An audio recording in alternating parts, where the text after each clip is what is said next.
Thank you so much for being here.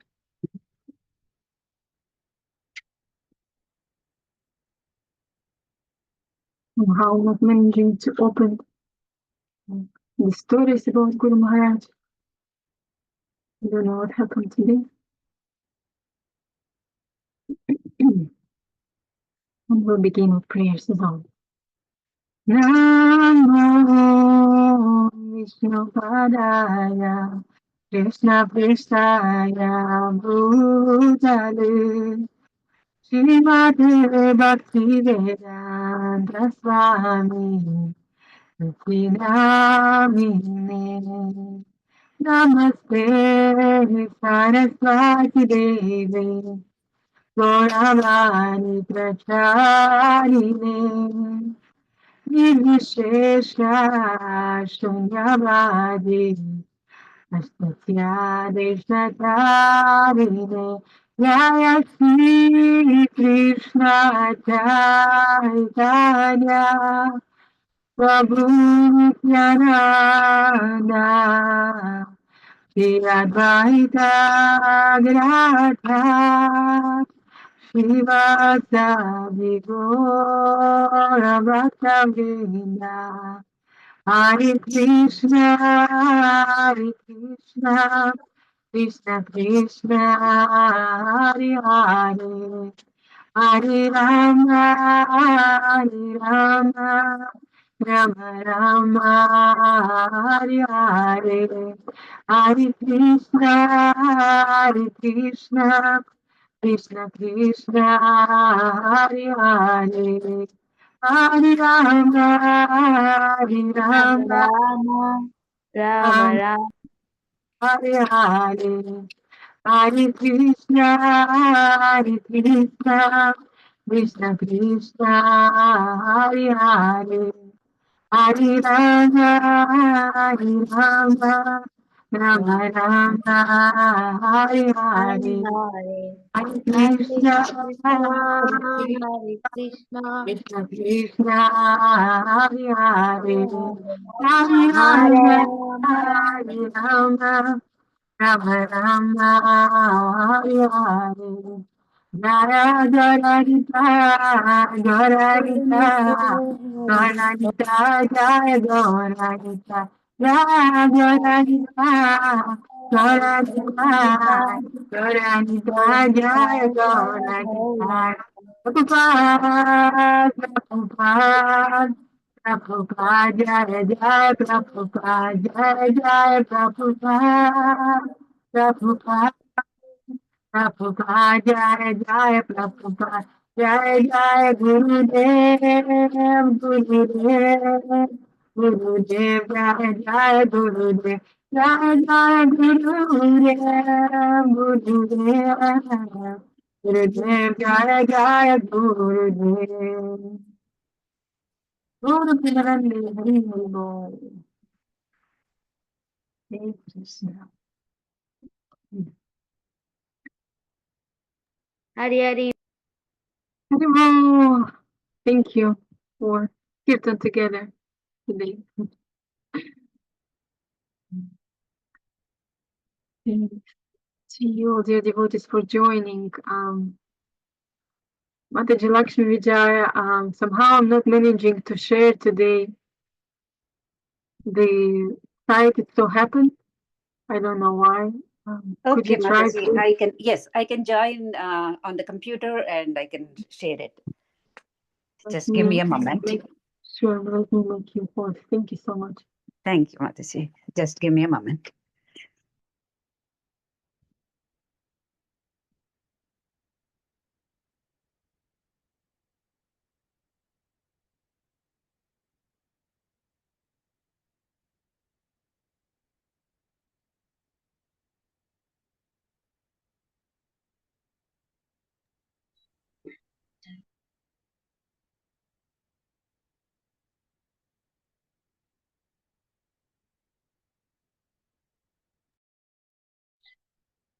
Hare Krishna. Hare Krishna.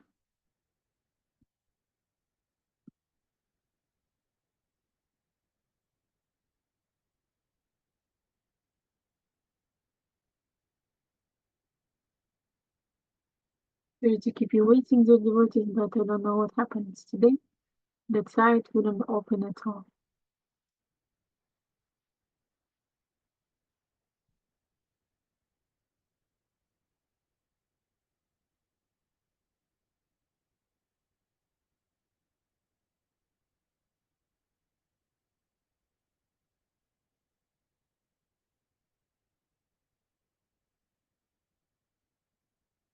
Dear devotees, if you're available to switch on your cameras, would be wonderful. We can see each other and talk.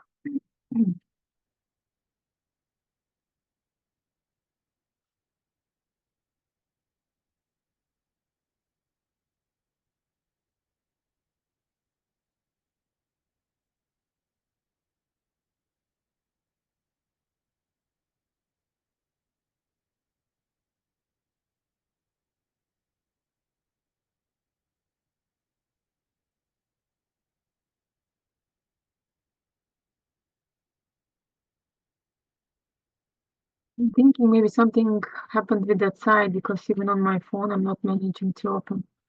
Maybe we'll have to just begin with the book. So if you haven't been with us lately, we're reading the book The Journey Home right now. And we are on chapter 7, section 2. Hare Krishna Mataji, I can share the book. Can you please make me the host? I just got into my laptop. I just made Mataji Lakshmi Vijaya post. She was also trying to do it from her laptop. But let me Oh, make you her should post. make her co-host so then you can remain host. Make somebody host, then you're not host anymore. Mataji might have to make us co-host now. Okay. Let's see. Okay, Mataji and Prabhuji, I'll make you co-host. Thank Thank No you. need to make me co-host. Just make please Dear Prabhu. I'm passing on to you everything.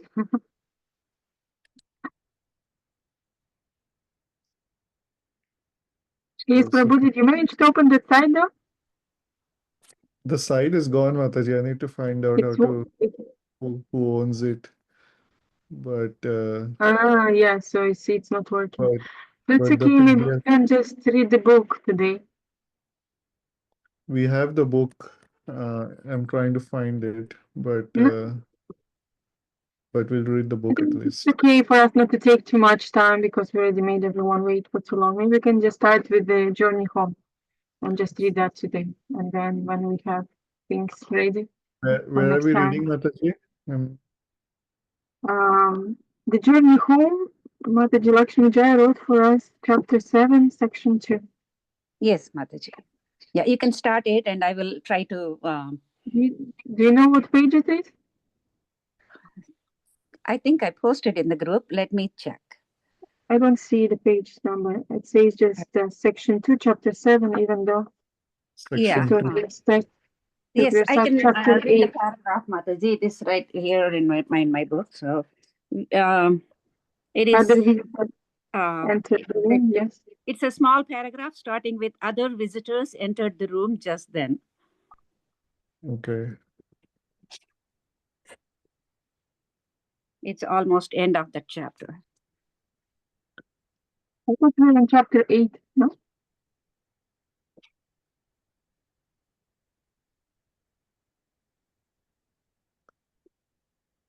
Mataji, what did you say?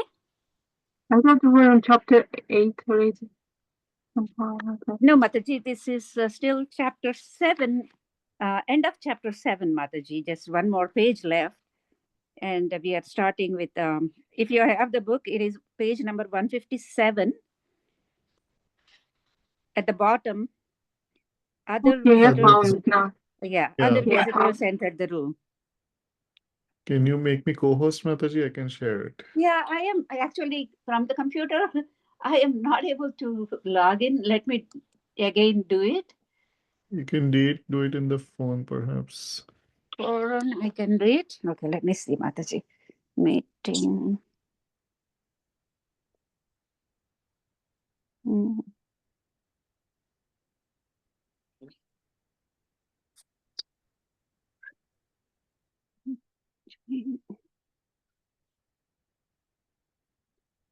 Once somebody is host, I can't even claim host with the code anymore. Okay. So, on the phone, I am struggling to find where I can get Or out you of the. can do is if you leave the meeting, you will be asked to make somebody host. Oh, And okay. you I can will do rejoin. that, Prabhuji. Sure. Might That will also be, yeah, that will work. work around. Yeah, I will do that.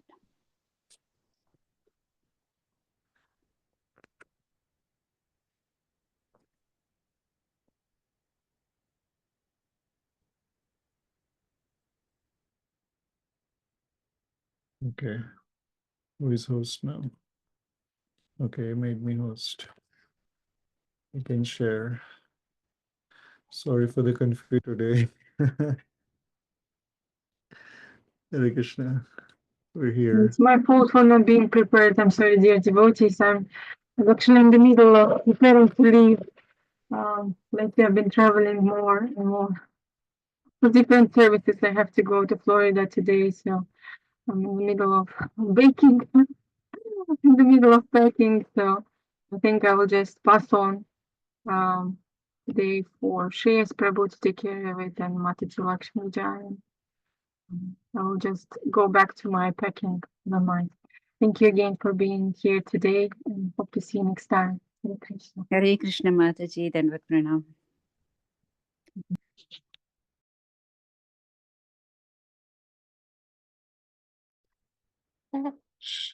Shall we start reading, Mataji? Would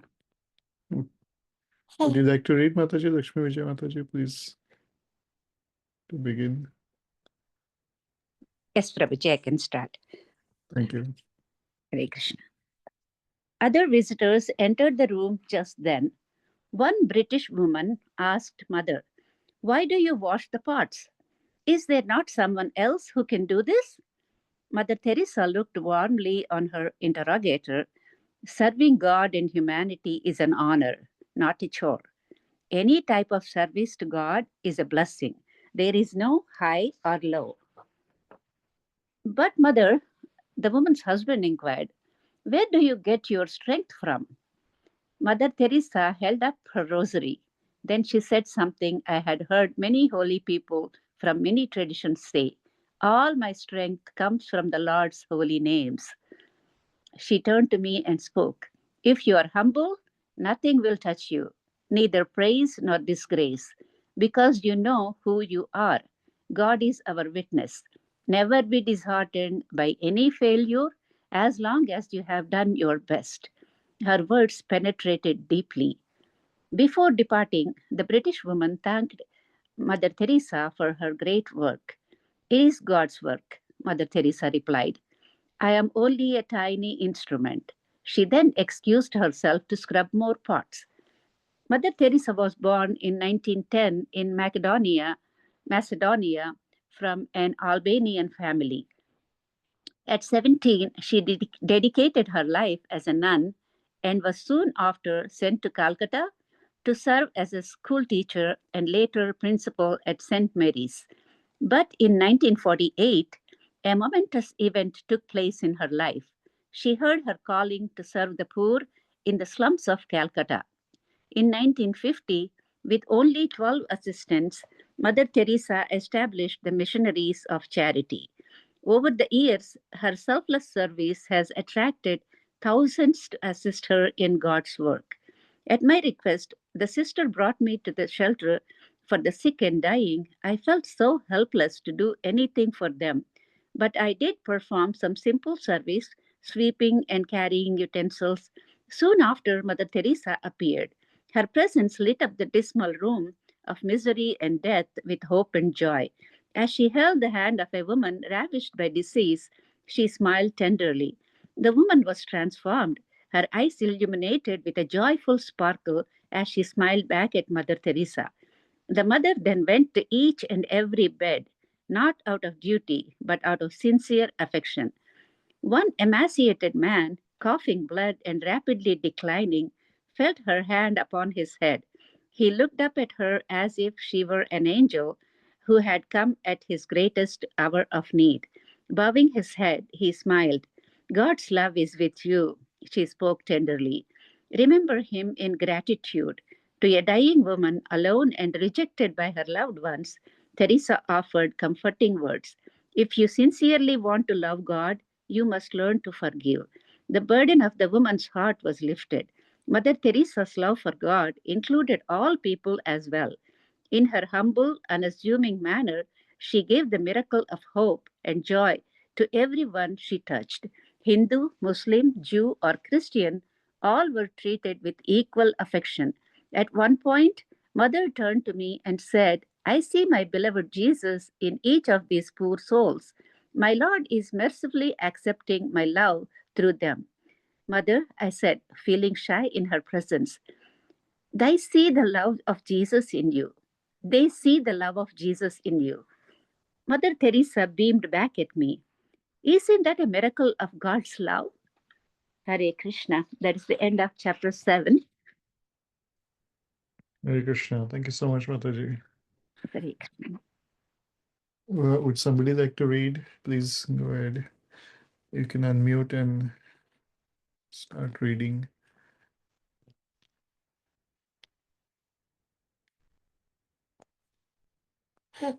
Or I can read a little bit as well. After leaving Calcutta, I made the long journey west across the Indian subcontinent to Bombay, where Goenkaji was teaching another course. It took me 2.5 days to reach Bombay by train. On the train, I meditated on the picture of the blue boy playing a flute. Day by day, a special attraction grew toward him, and I wondered again when it would be revealed to me who this was. Once in Bombay studying with Goenka, I was again impressed with how he put his life into helping us to learn. When a teacher puts his or her life into the lesson like that, students can't help but be inspired to put their life into learning. After the 10-day course, I had an overwhelming urge to stretch my legs and take a long walk around the city. For several hours, I walked with no particular direction. Suddenly, I found myself stuck at a red light in a crossroads of bustling traffic. As horns blared, a river of pedestrians flowed around me. There were men with suits, ties, and briefcases jumbled together, with raggedly dressed street urchins and beggars, ladies in bright saris, hawkers peddling their wares, and elderly men dressed in traditional Gandhian attire. People with skin of dark brown, light tan, and those whose skin was bleached and splotched by white leprosy all hustled in the traffic along with several European tourists who wore jeans and miniskirts. Behind us were modern high rises side by side with Victorian bungalows and shanty huts. As the sun shone brightly in a clear sky, I looked upward and took note of a huge billboard painted with bold red letters that advertised a spiritual festival at Cross Maidan. Cross Maidan is an expansive park in downtown Bombay. At the park, a gigantic pandal tent was erected. Entering, I found myself in a world of colors. Posters of Indian art hung from the red, green, and yellow striped walls of the tent.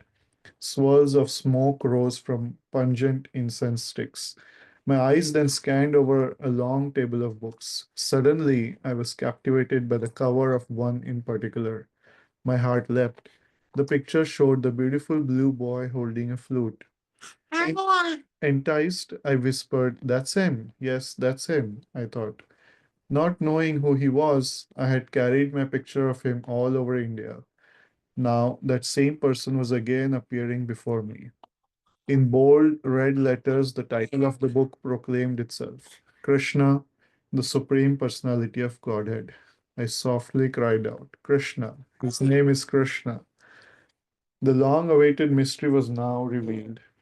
Eager to learn more about him, I asked if I could look through the book. A Western monk with shaved head and white robes stood behind the table. Taken aback, he asked, "You speak English?" Yes, I'm from America. I eagerly reached out for the book. Really? You're not Indian? Are you worshipper of Shiva? He placed the book in my hands. I don't really know what I am, but I've lived with the Shaivites. My name is Tushta, he said. Here's a chapter I think you'll find interesting. It's about the relationship between Shiva and Krishna. I wondered why he was so surprised to learn that I was from America. I hadn't seen myself in a mirror for a long time and had not realized until now that with my brown eyes and relatively dark complexion, long matted hair, and river stained robes, perhaps I had come to look just like an Indian mendicant. Embracing the book to my heart, I wandered to a quiet place, and as a man parched from thirst drinks from an oasis of cool water, I read the Krishna book. It began. In the Western countries, when someone sees the cover of a book like Krishna, he immediately asks, "Who is Krishna?" It went on to explain that Krishna is the Supreme Lord and that the name Krishna meant all attractive. Because God possesses all wealth, power, fame, beauty, wisdom, and renunciation to an unlimited degree, he is all attractive. Hare Krishna.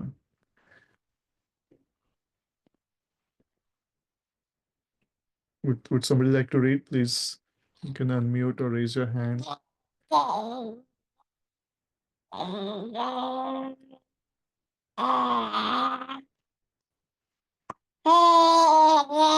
Yes, Shivani Mataji, please go ahead.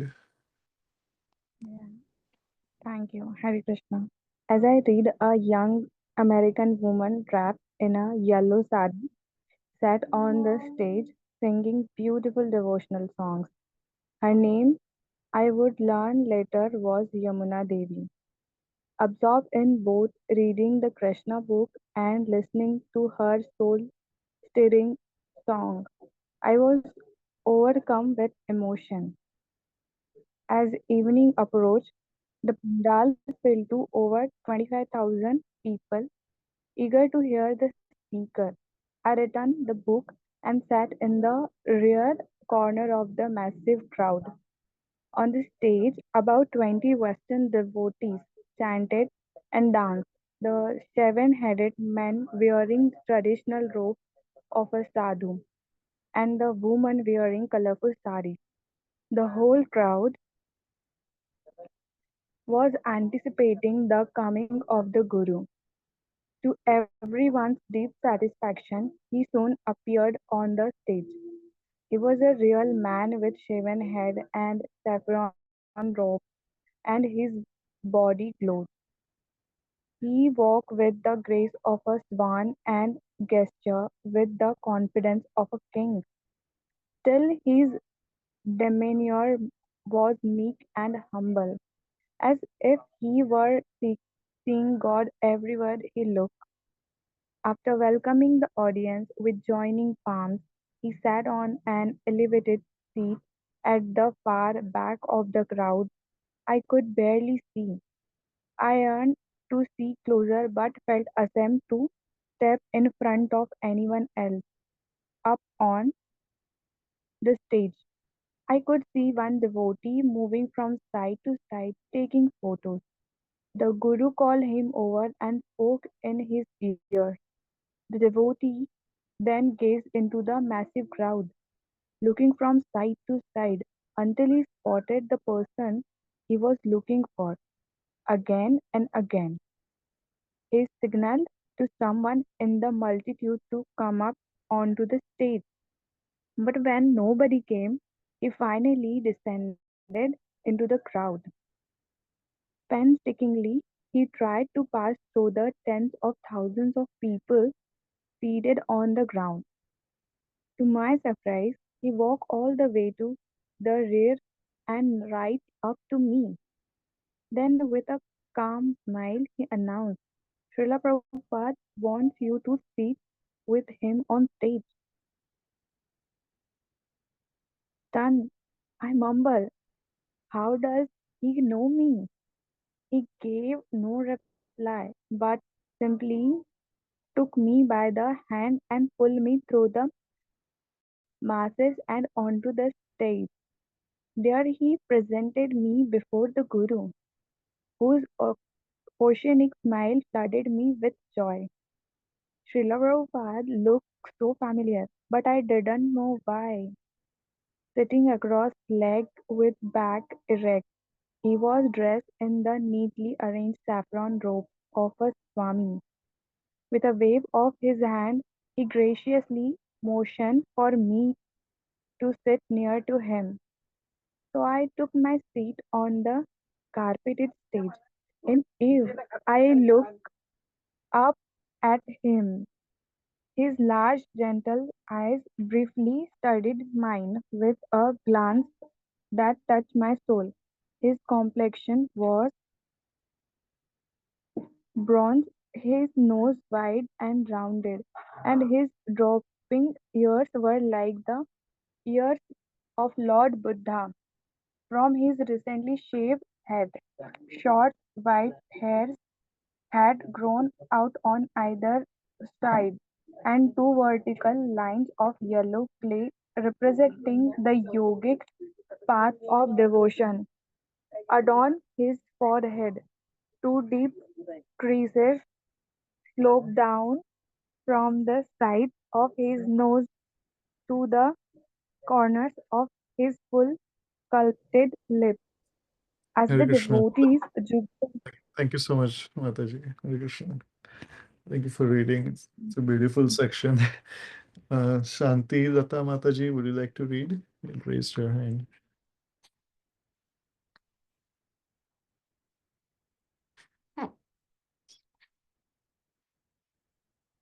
Shanti Lata Mataji.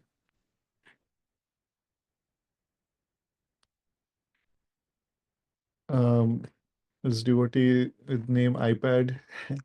Would you, I don't know your name. Would you like to read? Yes, Prabhuji, Jai Yes. Sachimata. Thank you, So, Mataji. Hare Krishna. as the devotees jubilantly danced and sang, their robes clean and bright, I become aware of my own robes, tattered and stained by the mud of the rivers, whereas the devotee men had freshly shaven heads and faces. I could not even remember the last time one second. I shaved my face, not to speak of cutting or combing my hair, having bathed in river or muddy pond each day. I must have appeared filthy in their presence, while they sang and danced jubilantly. I sat in silence, habituated to residing in scheduled forest. Now here I was sitting on stage with tens of thousands of people looking on, feeling self conscious and extremely out of place. I was about to flee, but then Srila Prabhupada cast such an assuring, affectionate smile upon me that I instantly felt right at home. Why had this man called me up to sit with him? Me, of all people? As I pondered this mystery, Srila Prabhupada picked up a pair of finger symbols and began to tap them together. Each of these fingers moving with meticulous graces as steady rhythm rang out.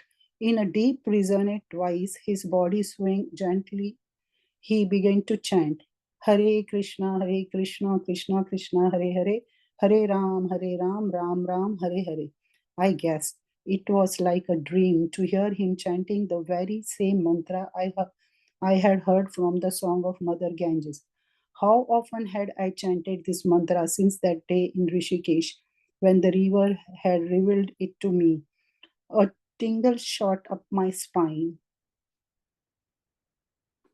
Shivers rushed through my limbs, and my heart pounded like a kettle drum. Through a tear-filled eyes, I gazed at Srila Prabhupada, whose eyes were tightly shut, eyebrows tensed. His lips arched downwards as the mantra poured out from them. The massive crowd sang in response. The devotees on stage played traditional drum cymbals and gongs as the tent resonated with the sounds of mantra. After the chanting, Srila Prabhupada cleared his throat and spoke into the microphone in a deep, resonant voice, explaining the meaning of the mantra. We are singing the Maha Mantra or the great chanting for deliverance. He then described that the name Hare was an invocation for Radha, the divine energy or female counterpart of the Lord. It is she that is the origin and giver of the love of God. Krishna is a name of God. That means he is all attractive. And the name Rama means the Lord is the supreme enjoyer and bestows unending bliss to those who offer him their love. He went on to explain that transcendental sound vibration cleans the heart of selfish desire and awakens our original natural love for God, bringing about spiritual happiness. While chanting the Maha Mantra, Srila Prabhupada continued, "We are praying to the Lord. Please engage me in your loving service eternally." My mind flew back to the Himalayas and to that rock in Mother Ganges. I finally understood these were the name of that beautiful blue boy playing the flute, the one who had appeared to me in painting, and he was form of God. All along, I had been chanting the mantra and meditating on the painting, having no clue of concoction.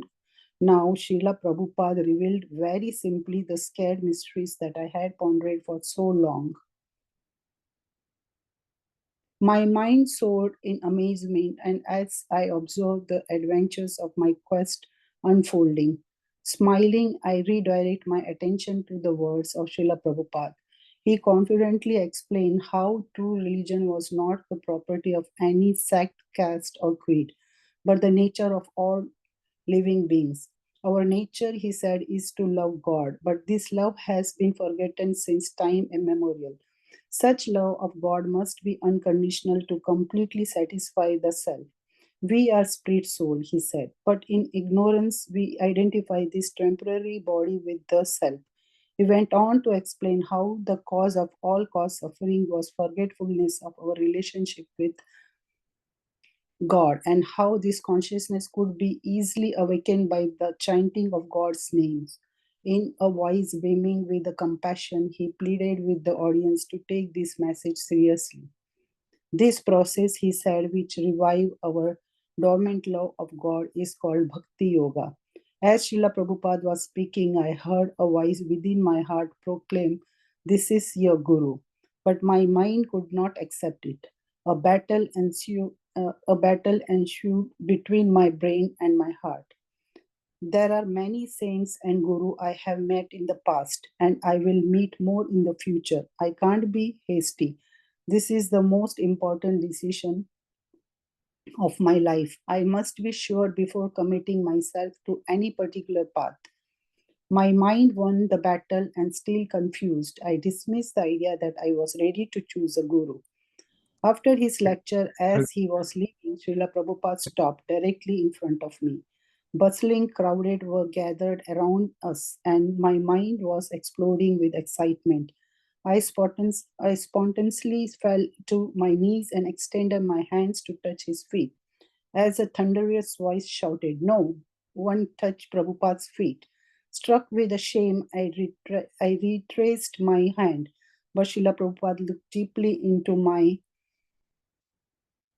eyes. I sensed that he could feel the pain of my shame and felt responsible for the cutting words of his disciple. I felt a wave of affection pouring out from him. Then, with a beaming smile, he gently spoke, "You may touch my feet."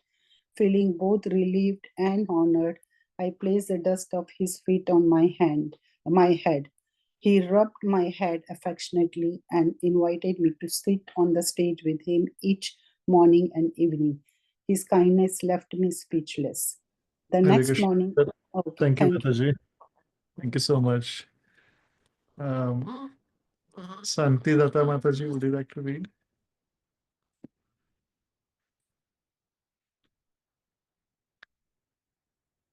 Ankit Rawat Prabhuji, are you able to read with us? Yes, Yogi, I can do. Please, Hare Krishna. Starting.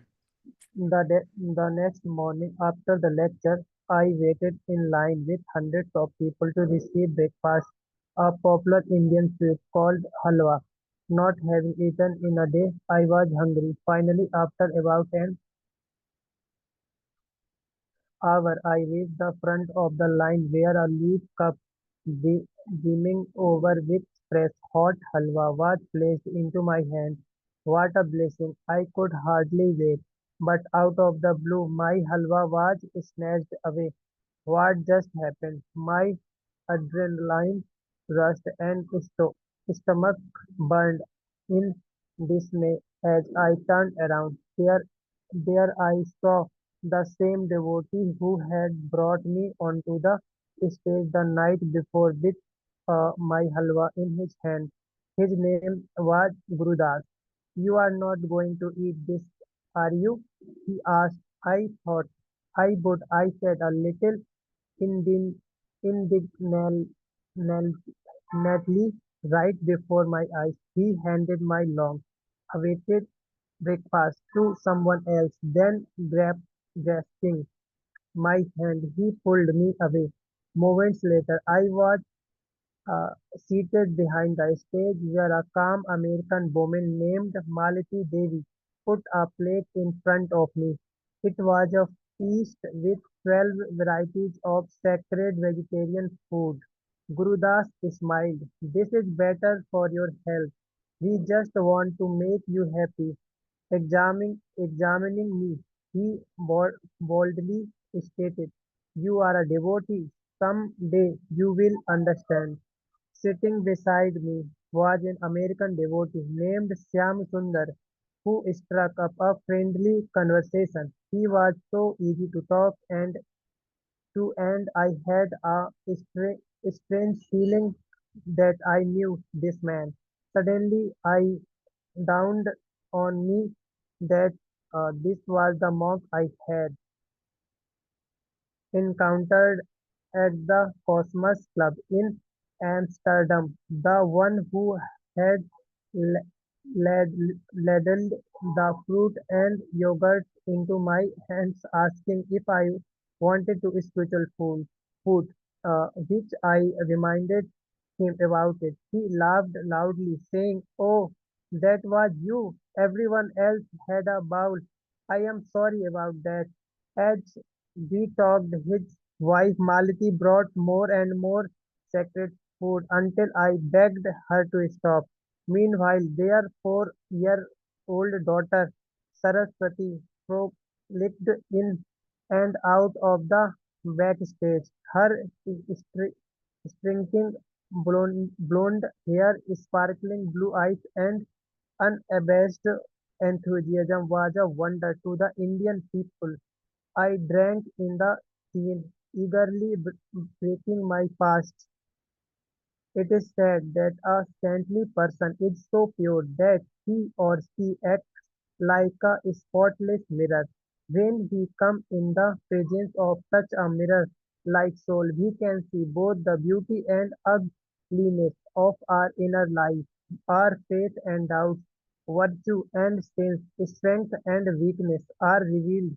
It is both a joyful and painful experience, one that I had in the presence of Srila Prabhupada one evening as he lectured. The seriousness of his deme- demeanor induced me to question my own sincerity. How genuine is my motivation? Am I taking responsibility for my own life and that of others? Why have I not yet found a particular path? Is it fear of commitment or frivolity? What un- uncertain future is this life leading me into? At the moment, these thoughts were running through my head from his high seat in the presence of thousands of onlookers. Srila Prabhupada fixed his eyes into mine. Locked in his gaze, I felt the massive crowd blur into oblivion. Oblivion. It seemed that nobody existed except him and me. I could feel his eyes penetrating into the depths of my soul and silently speaking through my heart. "Do not waste precious time. Krishna is waiting for you." I trembled in gratitude, but knew that I would soon leave. In my confusion, I felt it the honest thing to do. The experience of those days with him had been incredible, but my faith was still like an anchorless boat on a stormy sea. My fear of commitment and a stirring in my heart to see more places and meet more enlightened beings impelled me to move on. Yes, I thought a deep conviction in both my intellect and heart must come before I can honestly accept a particular path or guru. I believed that God would eventually reveal my destiny. Overwhelmed by Srila Prabhupada's wisdom and compassion, I wanted to buy his Krishna book. Before leaving Bombay, I had no money, so to afford it, I took to the streets of Bombay to beg. But I was too shy to be a good beggar. Pained and intimidated, I tried, but couldn't raise enough. On the last day of the festival, a disciple brought me before Srila Prabhupada. He stood in the sunshine outside the tent. His head was slightly titled, tilted upward, his back straight, and both his hands gripped and handle of his wooden cane, which he touched to the ground between his feet. His large eyes gazed into mine, and his downward slanting lips highlighted his grave demeanor. Yes, he asked. Hare Krishna. Thank you so much, Prabhuji, Hare Krishna. for reading. Uh, and then with us, Prabhuji, I guess you're in the office. Lakshmi Vijay Mataji, would you like to read 10 minutes more?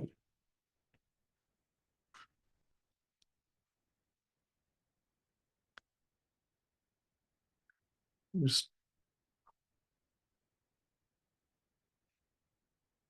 still on mute. Still on mute. Hare Krishna, Prabhuji.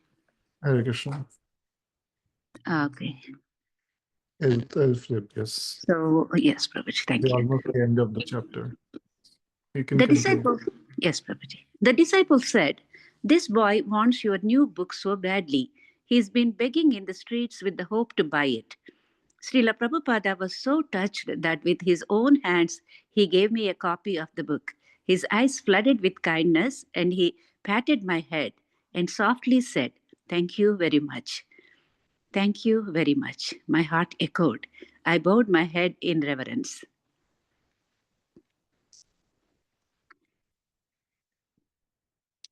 The Himalayans were calling, and I longed to answer. The next day, I sat on the grimy concrete floor of a railway platform, waiting for the next third class ride toward the north. I settled in to read the book Srila Prabhupada had given me and was surprised to see that it had an introduction by George Harrison of the Beatles, who wrote, "Everybody is looking for Krishna. Some didn't some don't realize that they are, but they are. Krishna is God, the source of all that exists, the cause of all that is, was, or ever will be. As God is unlimited, He has many names. Allah, Buddha, Jehovah, Rama, all are Krishna, all are one. I had been studying world religions and I felt I had so much more to learn. This ecumenical sentiment both pleased and surprised me, and I tucked the book into my bag for further examination in the future. At the station, I met a man in his 40s who was neatly dressed in white cotton pant and shirt, wore a white Nehru cap, and had a dark complexion with scars on his cheeks from a childhood bout with smallpox. His name was Madhava, and he worked as a supervisor for the railways. He persuaded me to join him on a trip to visit his guru. So from Bombay, we traveled a few hours east by bus to the holy site of Ganeshpuri. Upon arriving, he directed me, before meeting Guruji, you must be purified by bathing in the nearby hot sulfur springs. We approached their small ponds simmering with dark, opaque water.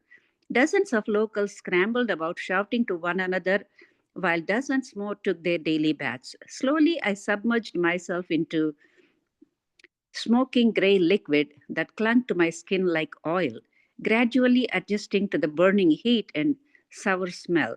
Submerging myself up to my neck, the heat penetrated and revitalized my body and mind. Madhava then yelled out that I was now prepared to visit his guru. After I dressed, he led me to a small brick temple. Passing through the arched entrance, I found myself face to face with a large black and white photograph of a slightly heavy man with a shaved head who wore only a loincloth. He had a round face, prominent cheekbones, penetrating eyes, and white stubble covering his jaw. There, Madhava informed me that this was his guru, Nityananda Baba, who had given up his mortal bodies 10 years before. Here in his sacred tomb or samadhi, his spirit could be felt with vibrancy more real than life. All around the samadhi, which was lit with oil lamps, perfumed with moga incense, and decorated with yellow and orange marigolds, Nityananda Baba's followers sang God's names in unison. To my surprise, they were chanting the Hare Krishna mantra, the very one the river Ganges had revealed to me in the Himalayas and which Srila Prabhupada had sung in Bombay. Chills ran through me. Nityananda Baba is worshipped by millions of followers in the states of Maharashtra and Karnataka. Madhava explained the details of his life, teachings, and miracles. In the latter part of the 19th century, while collecting wood in the jungle, a poor woman was attracted by the unusually loud cawing of crows in a densely wooded area. There she found an infant boy lying alone in the leaves. She entrusted the child to a barren woman who worked as a maidservant to a wealthy Brahman. Even as a tiny boy, he was detached from the world, leaving his adoptive family at the age of 10 to become a spiritual renunciant. Nityananda Baba traveled far and wide by foot, always eager to serve those in need and enlighten the hearts of whomever he met. In his later years, he had settled here at Ganeshpuri. While meditating at his samadhi, the chant in the background, I felt the overpowering presence of Nityananda Baba as if to assure me that his blessings were upon me. Several days later, I was led to a disciple of Nityananda Baba who was building an ashram nearby. Small but rapidly growing, the hall of worship was located just off the roadside. As the door opened, the mantra to Shiva, Om Namah Shivaya, reverberated in a slow hypnotic chant. Inside, a couple dozen disciples, both from India and the West, were chanting in unison. String drones called tamburas, made from hollow gourd, vibrated intensely. As the chanting faded into silence, everyone spilled out into a courtyard. I watched and waited. Then, as disciples bowed down, their guru entered. He was 63-year-old with dark complexion, deep brown eyes, short untrimmed hair and beard, and clothed in saffron robes. In his presence, his followers lit up with joy. I asked who he was. Swami Muktananda, I was told. Peering at me through his spectacles, the Swami addressed us through a translator. When I was 15, he began, I renounced my wealthy home for the life of a sadhu. I wandered to every holy place and at last met my Gurudeva, Nityananda Baba. Smashing his right fist into his left palm, he exclaimed, Baba crushed my pride like no one else could do. Here he was describing the very thing I had been wondering and worrying about. Which path or guru to choose and why? The audience, myself included, clung to his every word. Shakti Path initiation awakens a cosmic energy called Kundalini from the base of the spine. The Kundalini rises up the spine through the 7 energy chakras to the top of the head, where it merges into the Supreme. The surest means of awakening the Kundalini, Swami Muktananda said, is when a Siddha Guru or perfected teacher gives a mantra and transmits his or her Shakti directly to a disciple. He concluded, become addicted to your mantra even more than an alcoholic toward his liquor. Never forget it. On one occasion, as I stood with Swami Muktananda on the roadside, a vicious dog, howling insanely, baring its threatening fangs, came charging towards us. People shrieked and scattered. With a mere stare, Swami tamed the creature and it meekly bowed its head. Blessing the dog, he turned to me and spoke through a translator. I have noted you to be a sincere sadhu. If you wish, I will initiate you into Shaktipat. Prabhuji, do you want me to continue? Yes, Mataji, maybe one paragraph. Okay. Images of Tatwala Baba, the Naga Guru, and others who extended themselves in this way flashed through my mind. Thank you, Swamiji, I replied, both startled and honored, but I have vowed not to accept formal initiation from a guru until I am convinced I will never leave his shelter. Nervously, I petted the dog. How part of me wished I could easily accept his generous offer. I don't deserve your kindness, but I haven't yet made that decision. I appreciate your sincerity, he said, gazing into my eyes. God will guide you. Then, like a confirmation to his blessing, the once vicious dog licked my hand again and again. Hare Krishna. Hare Krishna. Thank you so much, Mataji. Maybe we can discuss for 5 minutes. It's an amazing section. Maharaj meeting Prabhupada and all these devotees. Do you have anything to share, anybody?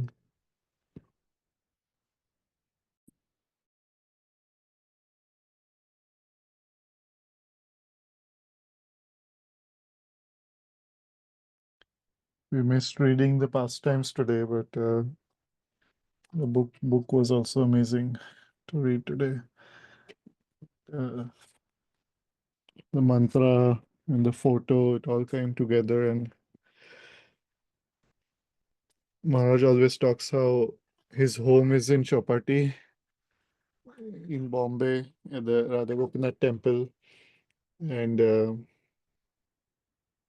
not too far from the temple is where Maharaj met Prabhupada as well.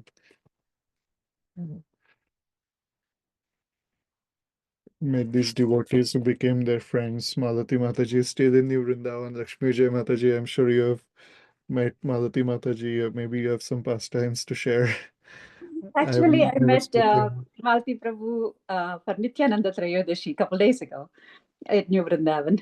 Oh, really? I've Yeah, never spoken to her. I've seen her at New Vrindavan. That's it. Maybe you can share something. yeah. She is so merciful, Prabhu. Malti Prabhu, I have been seeing her for the past probably 15 years, and she is very affectionate. And one more thing is because I am Guru Maharaj's disciple, she loves me more, I think, because she has a very affectionate heart for Guru Maharaj, and she always treats us like her own children, all the Pittsburgh disciples who are Maharaj's disciples. So actually, Malti Prabhu gave us Sitaram deities in 2019 that were made by one of the Prabhupada's disciples in New Vrindavan 50 years ago. And after their passing away, Malti Prabhu was taking care of them. And after Malti Prabhu becoming old and she was unable to take care of them, she wanted someone to take care of the deities and who don't have small children and no botherations. So then somebody suggested our name to Malti Prabhu, and Malti Prabhu she felt very happy, and she asked me, "Would you like to take?" And I'm like, I'll be very honored, Prabhu." And the deities came to our house. Hari bol. This is this is amazing. I mean, your Yes, deities came from Aditi Prabhu, and Malti Prabhu. Yes, made carved or is made by yes, they were made disciple of by Srila Prabhupada Prabhupada's disciple in New Vrindavan. in New Vrindavan. Is New Yes, Vrindavan Prabhuji. Dham really? Yes, Wow, it's Sitaram deities, that's and we have amazing. them since then in our altar. This is really special. Thank you for sharing. Hare Krishna. Thank you, Prabhuji. I knew And you would I'm have some really blessed. pastimes with Aditi Prabhu because Yes, you've Prabhu. seen her in New Vrindavan and you visit there. Yes, Prabhu. Malti Prabhu is so merciful, and she's always serving, serving, serving. Yeah, one day we had a big festival, and after everyone left, there was a lot of garbage everywhere on the um, in the yard.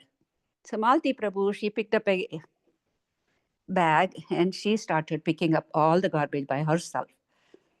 And so seeing her doing it, everybody rushed to help her. And Wow. yeah, she is like an inspiration to everybody there, Prabhuji. So I'm She's really, GBC, really, right? yeah. Pardon, Prabhuji? She's also GBC right now, right? No, she retired from GBC just a month ago. Oh, really? Okay. Yeah, she turned 80. She is 80-year old. She's 80-year-old now. Cool. And she didn't want to have any more responsibilities, but she travels. She is still traveling. She recently went to India also, and she just came back, I think, a week ago. Yeah, I Yeah. see her with Maharaj on many Yes, events. I right. think. Yeah, she constantly travels. Yeah.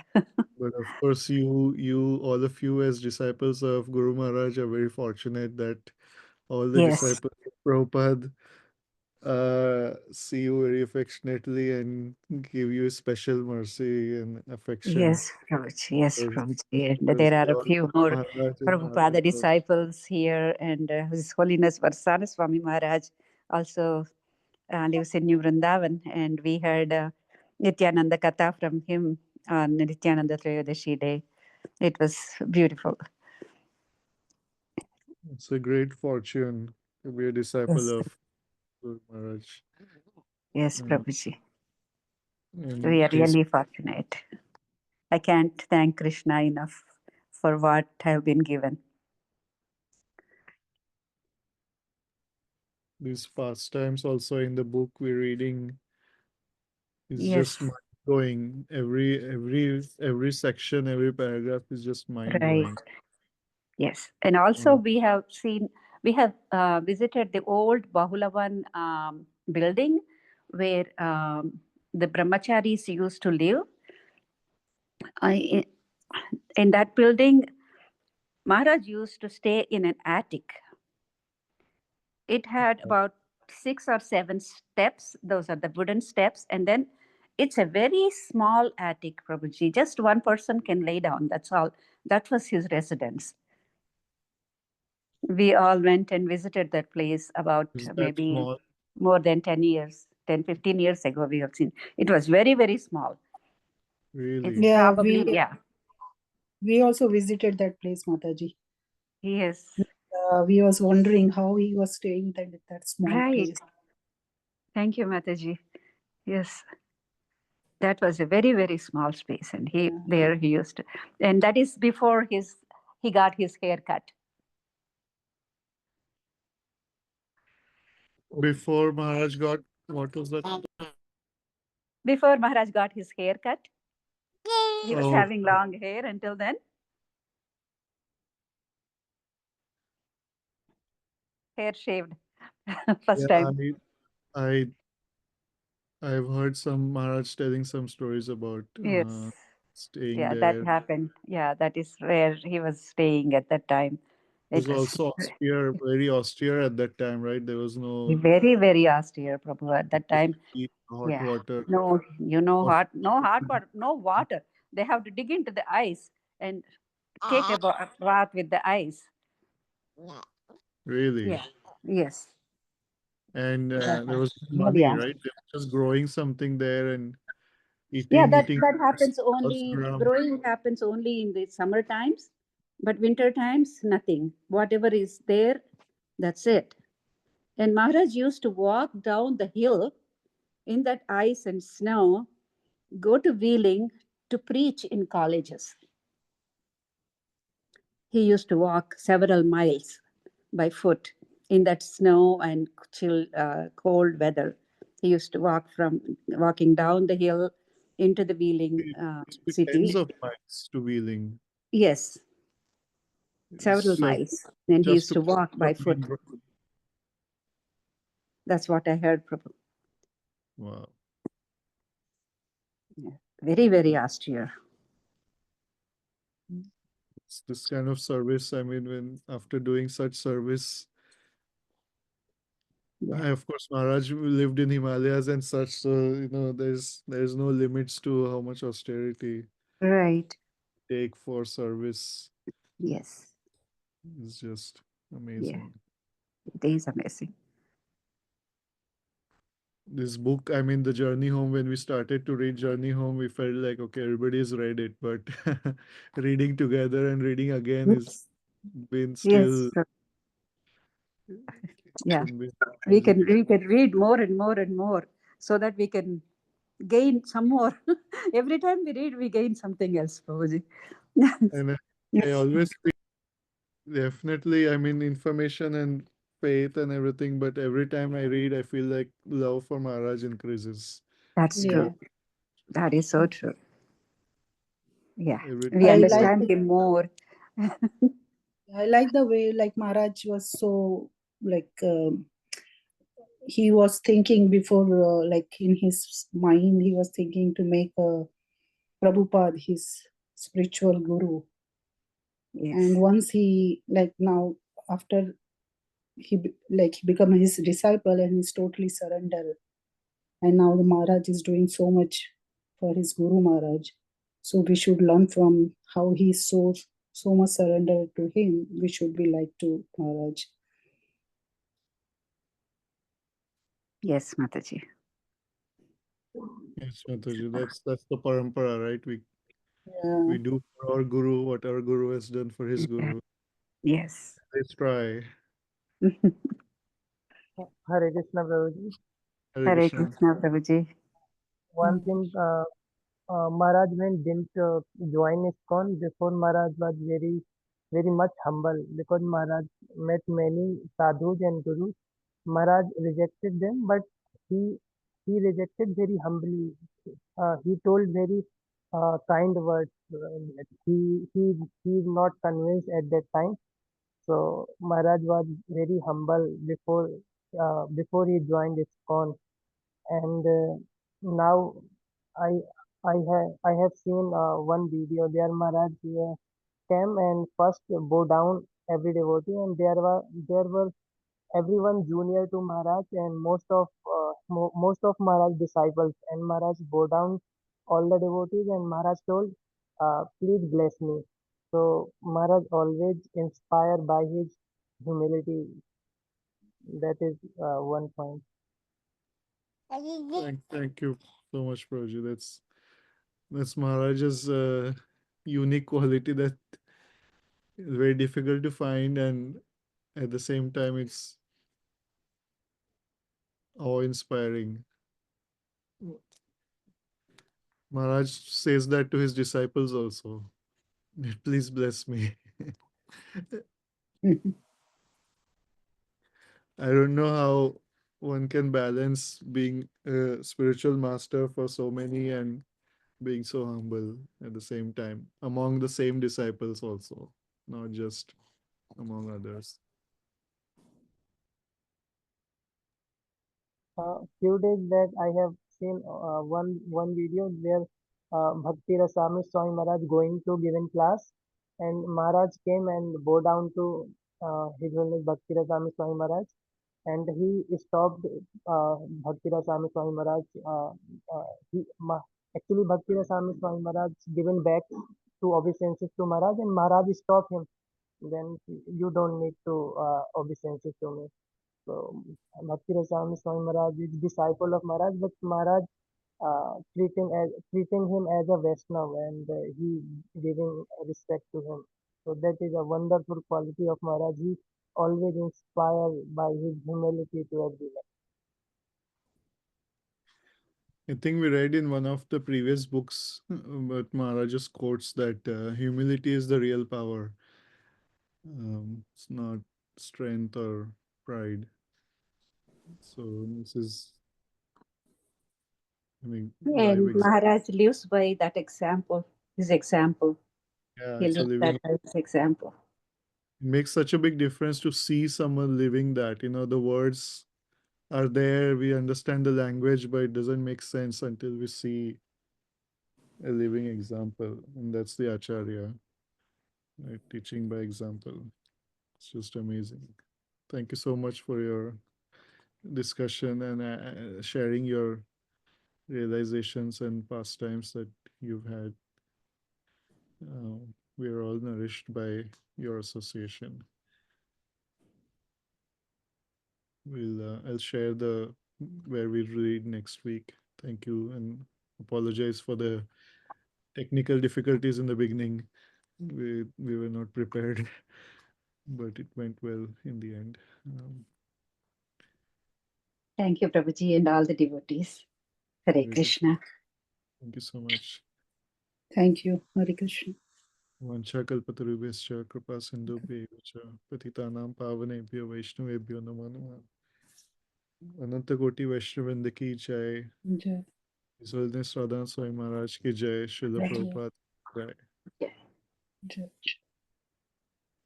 Hare Krishna.